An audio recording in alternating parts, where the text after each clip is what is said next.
Tu veux qu'on la refasse? Ouais. Pas de soucis. Attends, je réfléchis 2 secondes.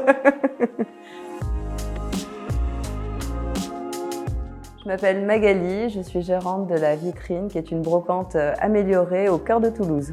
La Vitrine, c'est avant tout une brocante où absolument tout est de seconde main et chiné, avec un éventail assez large d'objets, de sélection, aussi bien petit mobilier que meubles, lampes, miroirs. Enfin voilà, j'ai essayé vraiment de regrouper tous les éléments de déco qu'on peut retrouver chez soi, mais anciens, du début du XXe aux années 70 à peu près. Alors un intérieur à son image, je dirais que c'est un intérieur qui nous ressemble, qui est fait de découvertes ou de pépites chinées, soit longuement convoitées et qu'on est très content de trouver un jour. En tout cas, prendre le temps de le créer. Justement, dans l'univers de la seconde main, ce qui est bien, c'est de prendre son temps et composer en fait autour d'une pièce principale ou avec plein de petits objets, voilà, son cocon à soi. Je ne sais pas si c'est une tendance, mais en tout cas, justement, les objets, encore une fois, de seconde main ou les objets chinés ont une place importante, je trouve, dans les intérieurs d'aujourd'hui, avec cette prise de conscience d'économie responsable et de réutiliser ce qui existe déjà. Ça peut aller du rotin, d'ailleurs on le voit, le rotin est repris par les grandes enseignes, mais le rotin existe depuis les années 60. Ça peut être une enfilade en teck scandinave, voilà, avec des matériaux bruts, du bois, de la pierre, du grès, du verre, du marbre. Je pense que voilà, avec tout ce qui a déjà été fait, on peut être hyper tendance aujourd'hui. Je n'ai pas vraiment de designer favori. Je peux succomber devant une pièce du 19e comme une pièce justement signée d'un designer.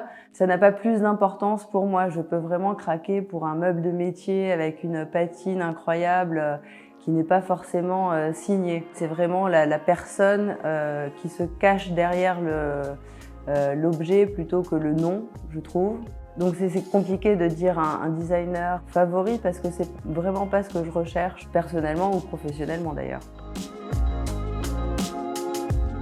Pour chiner, je pense que la première des qualités c'est la patience et ensuite c'est se faire confiance, prendre le temps, ne pas se précipiter aussi.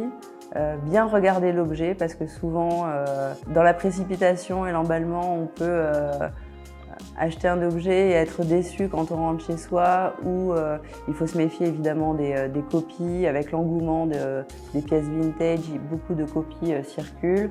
Donc voilà, vraiment prendre son temps, bien regarder l'objet, être sûr qu'il nous convienne et qu'il s'intégrera bien dans son intérieur.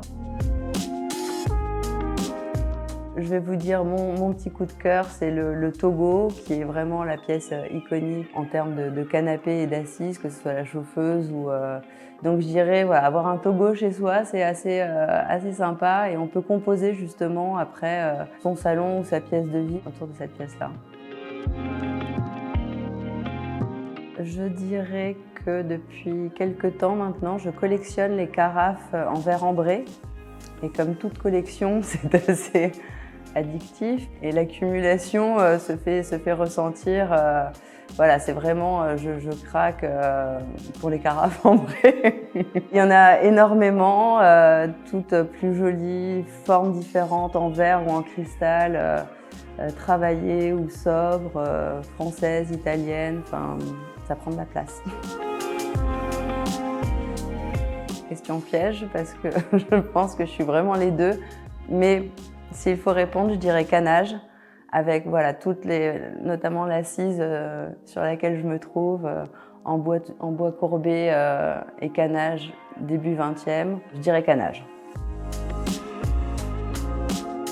En faïence, qui est une forme de grès, dirons-nous, mais ouais, la faïence totalement, faïence ancienne, française pour le coup. Je dirais peut-être même tout sauf moquette. Ça peut être du parquet évidemment, les carreaux de ciment, les tomates. À Toulouse, voilà, on est servi des sols plus modernes comme le béton ciré, mais pas de moquette.